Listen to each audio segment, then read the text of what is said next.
संस्कार स्टडीज के YouTube channel में एक बार फिर से आपका स्वागत है। हम राजस्थान जीके में राजस्थान की कला संस्कृति पढ़ रहे थे और राजस्थान की कला संस्कृति में अपने जो टॉपिक चल रहा था वो था राजस्थानी लोक चित्रकला। एक तो राजस्थानी चित्रकला और एक राजस्थानी लोक चित्रकला। और राजस्थानी लोक चित्रकला में हमने एक टॉपिक पढ़ लिया था थड़ चित्रण के बारे में। हमने पिछले वीडियो में चर्चा की थी। आज इससे आगे देखते हैं। देखिए, लोक चित्रकला और लोक चित्रकला में एक है बातिक। अब ये बातिक क्या होती है? तो कपड़े पर बातिक जो चित्र हैं वो भी किस पर बनाए जाते हैं? कपड़े पर। चित्रकला है यानी चित्र बनाए जाएंगे, कुछ भी आकृति बनाई जाएगी। तो बातिक चित्रकला जो बातिक है वो किस पर बनाई जाती है? कपड़े पर। कपड़े पर मोम की सहायता से, जो मोमबत्ती आती है, मोमबत्ती के पिघलने के बाद में मोम शेष बचता है उससे, तो कपड़े पर मोम की सहायता से चित्र बनाए जाते हैं, जिस कला को कहा जाता है बातिक कला। और किस प्रकार से बनाए जाते हैं? तो जैसे मान लो ये कपड़ा है, इस कपड़े पर चित्र बना देंगे, जो डैश डैश लाइन है, लाइन से चित्र बना देंगे। उसके बाद में अब रंग भरना है हमें उस चित्र में। तो जिस भाग में रंग नहीं भरना है, उसके ऊपर तो मोम लगा देंगे और बाकी भाग पर रंग भर देंगे। फिर उस मोम को उतार देंगे तो जो भाग शेष मोम लगा रखा था वो शेष बच जाएगा, उसमें फिर आप दूसरा रंग भर सकते हैं। तो कपड़े पर मोम की सहायता से चित्र बनाए जाते हैं, रंग भरे जाते हैं, जिसको बोलते हैं बातिक कला। और ये बातिक कला जो है वो कहाँ की प्रसिद्ध है? तो ये प्रसिद्ध है खंडेला सीकर में जो खंडेला नामक स्थान है यहाँ की प्रसिद्ध है ये बातिक कला। और इसके प्रसिद्ध कलाकार माने जाते हैं उमेश चंद्र शर्मा जो हैं वो बातिक कला के प्रसिद्ध कलाकार माने जाते हैं। ये बात आपको ध्यान रखनी है। आगे चर्चा करते हैं हम राजस्थान की जो लोक चित्रकला है उसमें ही आती है एक सांझी। तो देखिए सांझी क्या होती है? सांझी है, इसका ही जो विकसित रूप होता है वो संध्या कोट। सांझी का विकसित रूप क्या कहलाता है? तो इसका विकसित रूप संध्या कोट कहलाता है। संध्या कोट, या इसको बड़ी सांझी भी कहा जाता है। विकसित रूप को बड़ी सांझी, संध्या कोट या बड़ी सांझी कहा जाता है, सांझी का विकसित रूप। और क्या है ये सांझी? तो इसके लिए आपको याद रखना है पितृपक्ष, जो श्राद्ध पक्ष आता है। श्राद्ध पक्ष पता होगा आपको कब आता है? आसोज के महीने में श्राद्ध आते हैं। और श्राद्ध पक्ष में, पितृ पक्ष में जो कुंवारी कन्याएं होती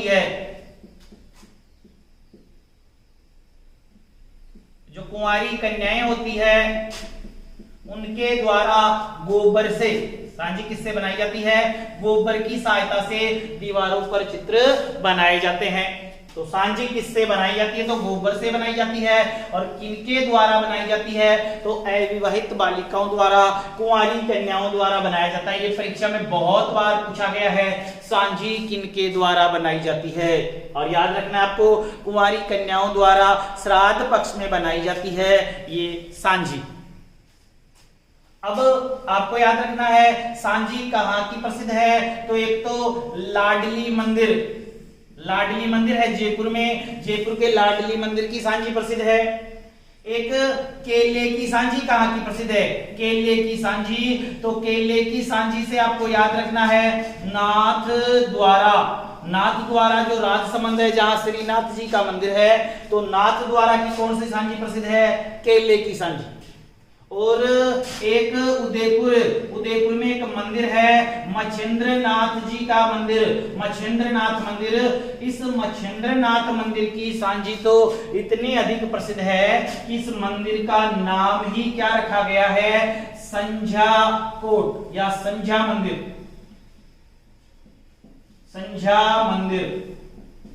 मच्छिंद्रनाथ मंदिर कहां पर है? तो उदयपुर में है मच्छिंद्रनाथ मंदिर। और यहाँ की सांची इतनी प्रसिद्ध है कि इस मंदिर का नाम ही क्या पड़ गया इस नाम से? संध्या मंदिर। संध्या मंदिर के नाम से इसको जाना जाता है, मच्छिंद्रनाथ मंदिर को। केले की सांची नाथ द्वारा की प्रसिद्ध है। जयपुर में लाडली मंदिर है, जहाँ की भी सांची प्रसिद्ध है। गोबर से दीवारों पर कुंवारी कन्याओं द्वारा सांझी बनाई जाती है। और इस सांझी के बीच में जो भी सांझी बनाई जाती है, इसके बीच में तो देवी का चित्र होता है और चारों ओर विविध चित्र, बीच में देवी का चित्र होता है किसी भी देवी का, और चारों ओर विविध चित्र बनाए जाते हैं। ये आपको ध्यान रखना है। सांझी में ज्यादातर प्रश्न ये पूछा जाता है कि सांझी किनके द्वारा बनाई जाती है? तो कुंवारी कन्याओं के द्वारा बनाई जाती है सांझी। इसको याद रखना अच्छे से। इसके अलावा एक है व्हील। व्हील क्या होती है? तो व्हील के लिए याद रखना, ग्रामीण अंचल में, ग्रामीण अंचल यानी गांव में जो कच्चे घर होते हैं, आजकल तो नहीं होते, पहले बहुत होते थे। ग्रामीण अंचलों में जो कच्चे घर होते थे, इन कच्चे घरों में मिट्टी से सुंदर महल नुमा आकृति बनाई जाती थी। अपनी भाषा में कहे तो ओबरी होती थी घर में एक, तो वही ओबरी क्या कहलाती थी? व्हील कहलाती थी। ये ध्यान रखना है आपको। व्हील क्या होती है? तो ग्रामीण अंचलों में जो कच्चे घर होते हैं, उन कच्चे घरों में मिट्टी से महल नुमा जो आकृति बनाई जाती थी, उसी महल नुमा आकृति को क्या बोलते थे? व्हील कहा जाता था। याद रखना है ये आपको। राजस्थानी लोक चित्रकला में एक होते हैं पाने। पाने आ चुका है ये परीक्षा में। पाने किस पर बनाए जाते हैं? तो कागज पर बनाए जाते हैं। याद रखना, पाने किस पर बनाए जाते हैं? कागज पर। फड़ चित्रण किस पर किया जाता है? कपड़े पर किया जाता है। पाने कागज पर देवी देवताओं के जो चित्र बनाए जाते हैं, कागज पर देवी देवताओं के जो चित्र बनाए जाते हैं, उनको ही पाने कहा जाता है। और सबसे कलात्मक पाना किसका है? तो श्रीनाथ जी का जो पाना है वो सबसे कलात्मक पाना, सबसे सुंदर पाना माना जाता है। अपने यहाँ ज्यादातर जो पाने देखते हैं वो लक्ष्मी जी का पाना, दीपावली पर पूजा करते हैं तो लक्ष्मी जी का पाना लाते हैं, लेकिन सबसे कलात्मक पाना श्रीनाथ जी का माना जाता है, क्योंकि इसमें 24 श्रृंगारों का प्रयोग किया जाता है। श्रीनाथ जी का जो पाना है इसमें 24 श्रृंगारों का प्रयोग किया जाता है, इसलिए सबसे सुंदर, सबसे कलात्मक पाना है श्रीनाथ जी का। याद रखना है, पाने किस पर बनाए जाते हैं? तो कागज पर बनाए जाते हैं पाने। राजस्थानी लोक चित्रकला में आते हैं मानने। बहुत सारे बनाए जाते हैं राजस्थान में। कोई भी विवाह आदि होता है, कोई भी मांगलिक प्रोग्राम होता है, उस समय मानने घर के आंगन में या घर के द्वार पर, घर के आंगन में या घर के द्वार पर जो स्वास्तिक चिन्ह बनाए जाते हैं, उन्हीं को क्या बोलते हैं? मानने कहा जाता है। सबसे ज्यादा माननों में तो स्वास्तिक चिन्ह बनाए जाते हैं, और स्वास्तिक चिन्हों के बाद दूसरा स्थान आता है पद चिन्हों का। पद चिन्ह बनाए जाते हैं इन माननों के अंतर्गत। तो मांगलिक अवसर जो भी होता है या कोई त्योहार होता है, उस समय क्या बनाए जाते हैं? राजस्थान में मानने बनाए जाते हैं। ये जो मानने होते हैं, इनको अलग अलग स्थानों पर अलग अलग नामों से जाना जाता है। जैसे गुजरात में इनको क्या कहा जाता है? तो सातिया, गुजरात में इनको सातिया कहा जाता है। महाराष्ट्र में इनको क्या बोलते हैं? रंगोली कहा जाता है। उत्तर प्रदेश में क्या बोलते हैं? तो सोन या चौकपूर्णा, सोन या चौकपूर्णा कहते हैं उत्तर प्रदेश में। बंगाल में क्या कहा जाता है? तो अल्पना कहा जाता है। बंगाल में इनको क्या कहा जाता है? अल्पना कहा जाता है। भोजपुरी में इनको क्या कहा जाता है? थापा। भोजपुरी में इनको बोलते हैं थापा, थापा कहा जाता है। इसके अलावा ब्रज में इनको क्या कहा जाता है? सांझा कहा जाता है। तो ये सारी बातें आपको याद रखनी है। तेलुगु में क्या कहा जाता है माननों को? तो तेलुगु जो भाषा है उसमें मोगु कहा जाता है। केरल में इनको अलापू कहा जाता है, ये याद रखना है। बाकी ये ऐसा प्रश्न ये जो अलग हैं, इनके अलावा राजस्थान का अच्छे से याद रखना। मांडने कहाँ के प्रसिद्ध है, तो राजस्थान के प्रसिद्ध है। इनमें ये वाला पूछा जा सकता है, सोन या चौक पूरना कहाँ का प्रसिद्ध है, तो उत्तर प्रदेश का। और रंगोली प्रसिद्ध है कहाँ की, महाराष्ट्र की प्रसिद्ध है। एक कला है गोदना। गोदना तो शरीर पर विविध प्रकार के चित्र या देवी देवताओं के जो चित्र गुदवाए जाते हैं वो ही गोदना कला है। और गोदना कला की सबसे पहले जो शुरुआत की थी वो भगवान श्री कृष्ण ने की थी। भगवान श्री कृष्ण ने अपनी प्रेमिका राधा का जो प्रतीक चिन्ह है वो अपने शरीर पर गुदवाया था। तो गोदना कला यानी शरीर पर चित्र गुदवाए जाते हैं। इसके अलावा आपको एक याद रखना है, मेहंदी। तो मेहंदी से याद रखना महिलाओं के श्रृंगार की पहली सीढ़ी। महिलाओं के हाथों पैरों में मेहंदी लगाई जाती है तो श्रृंगार की पहली सीढ़ी मानी जाती है मेहंदी। और मेहंदी कहाँ की प्रसिद्ध है, तो सोजत पाली की। बहुत बार आ चुका है ये प्रश्न। मेहंदी कहाँ की प्रसिद्ध है, तो सोजत पाली। सोजत जो पाली है यहाँ की प्रसिद्ध है मेहंदी, सोजत पाली। थापे याद रखना, महिलाओं द्वारा घर के द्वार पर, दीवारों पर हाथ से जो चिन्ह बनाए जाते हैं उनको क्या बोलते हैं, थापे। रामदेव जी के थापे होते हैं, और भी जो देवता होते हैं उनके थापे लगाए जाते हैं। गणगौर के थापे हैं, नागपंचमी के थापे हैं। तो हाथ की सहायता से जो चित्र बनाए जाते हैं वो होते हैं थापे। एक है पिछवाई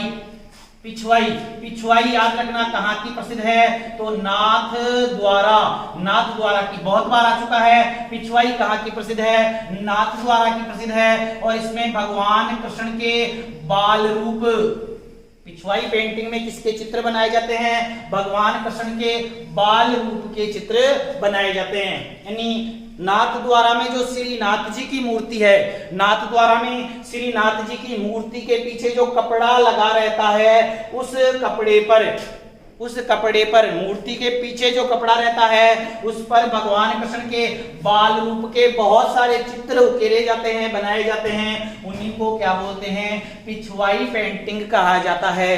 परीक्षा में केवल यही पूछा जाता है, पिछवाई पेंटिंग कहाँ की प्रसिद्ध है, तो नाथ द्वारा की प्रसिद्ध है पिछवाई पेंटिंग। और पूछ ले कि ये किससे संबंधित है, तो भगवान कृष्ण। पिछवाई पेंटिंग में किसके चित्र बनाए जाते हैं, भगवान कृष्ण के चित्र बनाए जाते हैं पिछवाई पेंटिंग में, बाल रूप के। और पिछवाई पेंटिंग प्रसिद्ध है नाथ द्वारा की। एक है पथवारी भी आपको याद रखना है। तो पथवारी से याद रखना पथ रक्षक देवी।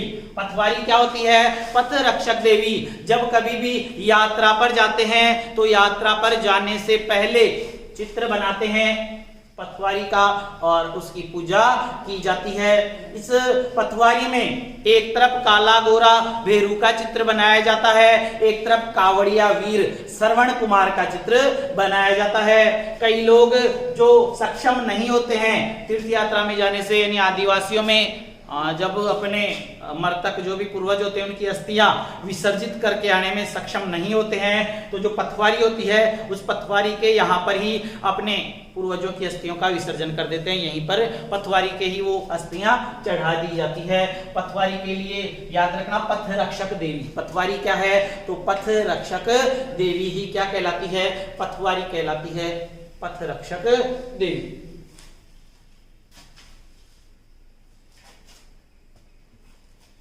एक है कावड़। तो कावड़ से याद रखना बस्सी चित्तौड़। कावड़ कहाँ की प्रसिद्ध है, बस्सी चित्तौड़ की प्रसिद्ध है ये कावड़। और कावड़ किस पर बनाई जाती है, लकड़ी पर। दोनों प्रश्न आ चुके हैं परीक्षा में। कावड़ किससे बनाई जाती है, लकड़ी से बनाई जाती है कावड़। और कहाँ की प्रसिद्ध है, बस्सी चित्तौड़ की प्रसिद्ध है ये कावड़। यानी लकड़ी से बनी लकड़ी से बनी महलनुमा आकृति, लकड़ी से बनी मंदिरनुमा, लकड़ी से बनी मंदिरनुमा आकृति जो होती है उस मंदिरनुमा आकृति को कावड़ कहा जाता है। और प्रसिद्ध है बस्सी चित्तौड़ की प्रसिद्ध है कावड़। भोपों के द्वारा गांव-गांव में जाकर के इसका मंचन किया जाता है और कावड़ के सभी पट सभी दरवाजे जब खुल जाते हैं तो दर्शन होते हैं किसके?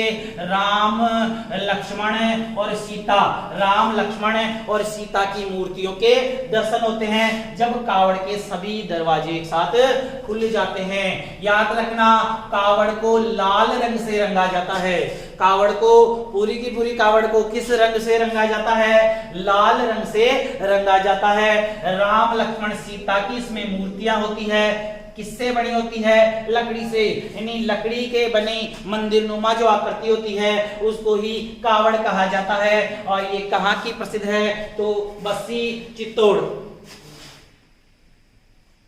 एक होता है चोपड़े, तो चोपड़े क्या होते हैं? तो विवाह या कोई भी मांगलिक अवसर होता है उस समय कुमकुम अक्षत चावल जो होते हैं उनको रखने के लिए जो पात्र होता है उसको कहा जाता है चोपड़ा।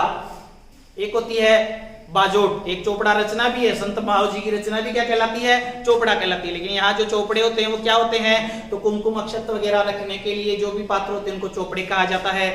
एक होती है बाजोट, बाजोट क्या होती है? तो भोजन की थाली रखने के लिए या पूजा सामग्री रखने के लिए जो चौकी होती है उस चौकी को क्या कहा जाता है? बाजोट कहा जाता है।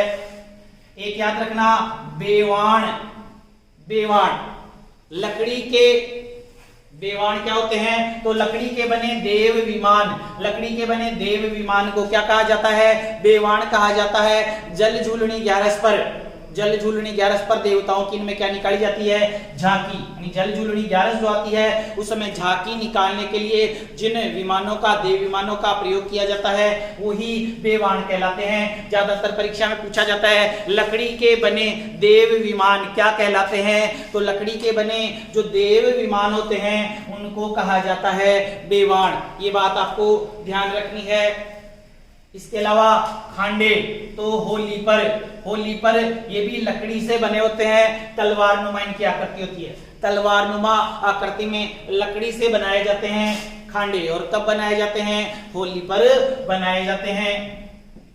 इसके अलावा एक याद रखना पात्रे टिपरणी, पात्रे टिपरणी क्या होते हैं? तो श्वेतांबर जैन साधुओं के, श्वेतांबर जैन साधुओं के जो लकड़ी के पात्र होते हैं, श्वेतांबर जैन साधुओं के पास लकड़ी के जो पात्र होते हैं उन लकड़ी के पात्रों को कहा जाता है पात्रे टिपरणी। इसके अलावा थापड़ी, उपल और एक होता है बटेवड़ा। तो ये क्या होते हैं? थापड़ी ऊपर आप जानते हो ग्रामीण भाषा में इनको छाने कहा जाता है। गोबर से, किससे बनाए जाते हैं? गोबर से बनाए जाते हैं। उपल जिनको सर्दियों में जलाने के लिए काम में लिया जाता है। और बहुत सारे उपलों का ढेर बना करके, बहुत सारी थापड़ियों का ढेर बना करके जब उनको लीप दिया जाता है, एक जगह इकट्ठा कर दिया जाता है, उसको क्या कहा जाता है? बटेवड़ा। क्या कहा जाता है? बटेवड़ा कहा जाता है। ये याद रखना। एक होती है सोहरी, तो अनाज रखने की कोठी, अनाज रखने की जो कोठी होती है उसको क्या बोलते हैं? सोहरी कहते हैं। एक होता है ओका नाका गुणा, ओका नाका गुणा क्या होता है? तो ग्रामीण अंचलों में शारीरिक व्याधियों के निवारण के लिए, ग्रामीण अंचलों में शारीरिक व्याधियों के निवारण के लिए गोबर से जो आकृति बनाई जाती है उसको बोलते हैं ओका नाका गुणा। ज्यादातर चेचक बीमारी जब हो जाती है उसके निवारण के लिए यह आकृति बनाई जाती है। तो ग्रामीण अंचलों में शारीरिक व्याधियों के निवारण के लिए, शारीरिक व्याधियों के निवारण के लिए जो गोबर से आकृति बनाई जाती है उसको बोलते हैं ओका नाका गुणा। एक होता है तोरण, तोरण तो विवाह के समय तोरण किससे बना होता है? लकड़ी से बना होता है ये। और विवाह के समय घर के दरवाजे पर लटकाया जाता है, विवाह के समय घर के दरवाजे पर लटकाया जाता है। तोरण लकड़ी का ये बना होता है। और याद रखना त्रिपोलिया बाजार जयपुर, कहाँ का प्रसिद्ध है ये? त्रिपोलिया बाजार जयपुर का प्रसिद्ध है तोरण, त्रिपोलिया बाजार जयपुर का। एक कला है मथेरण कला, मथेरण कला, और एक कला है उस्ता कला। उस्ता कला और मथेरण कला दोनों ही कहाँ की प्रसिद्ध है? बीकानेर की प्रसिद्ध है उस्ता कला, और बीकानेर की प्रसिद्ध है मथेरण कला। मथेरण जाति, बीकानेर में मथेरण जाति के लोगों के द्वारा पौराणिक देवी देवताओं के जो भित्ति चित्र बनाए जाते हैं, पौराणिक कथाओं पर आधारित देवी देवताओं के जो भित्ति चित्र बनाए जाते हैं वो होती है मथेरण कला। और उस्ता कला ऊंट की खाल पर चित्रांकन क्या कहलाता है? उस्ता कला कहलाता है। उस्ता कला बीकानेर की प्रसिद्ध है। बीकानेर के महाराजा अनूप सिंह लाहौर से उस्ता कला के कलाकारों को, उस्तादों को अपने साथ लाए थे, और उन्होंने बीकानेर में जो चित्र बनाए तो वो कहलाने लगी उस्ता कला। ऊंट की खाल पर चित्रांकन उस्ता कला कहाँ की प्रसिद्ध है? बीकानेर की। और उस्ता कला के जो कलाकार होते हैं वो कहलाते हैं उस्ताद। तो ये सारे के सारे आपको याद रखने हैं, पूछा जाता है परीक्षा में। लकड़ी के बने देव विमान क्या कहलाते हैं? बेवाण कहलाते हैं। पात्रे तिपर्णी जैन धर्म से संबंधित है। जैन श्वेतांबर साधुओं के पास जो लकड़ी के पात्र होते हैं वो पात्रे तिपर्णी कहलाते हैं। बटेवड़ा, उपलों का जो ढेर होता है उसको बटेवड़ा कहा जाता है। ओका नाका गुणा, गोबर से शारीरिक व्याधियों के निवारण के लिए गोबर से जो आकृति बनाई जाती है उसको ओका नाका गुणा कहते हैं। और मथेरण कला और उस्ता कला कहाँ की प्रसिद्ध है? बीकानेर की प्रसिद्ध है। सोहरी अनाज रखने की कोठी को कहा जाता है। जैसे विल पूछ ले क्या होता है? तो ग्रामीण अंचलों में जो कच्चे घर होते हैं उनमें बनी मिट्टी से बनी महल नुमा जो आकृति होती है उसको क्या कहा जाता है? विल कहा जाता है। तो ये सारे के सारे आपको अच्छे से याद रखने हैं। देवरे क्या होते हैं? देवरे खुले स्थानों पर बनाए जाते हैं। किसी भी देवता का जो थान होता है एक तरह से उसको क्या बोलते हैं? देवरा कहा जाता है। रामदेव जी का देवरा है, तेजा जी का देवरा है। तो ये सारे के सारे आपको याद रखने हैं राजस्थानी लोक चित्रकला के अंतर्गत। अगले वीडियो में मैं आपके लिए एक नया टॉपिक लेकर के आऊंगा। धन्यवाद।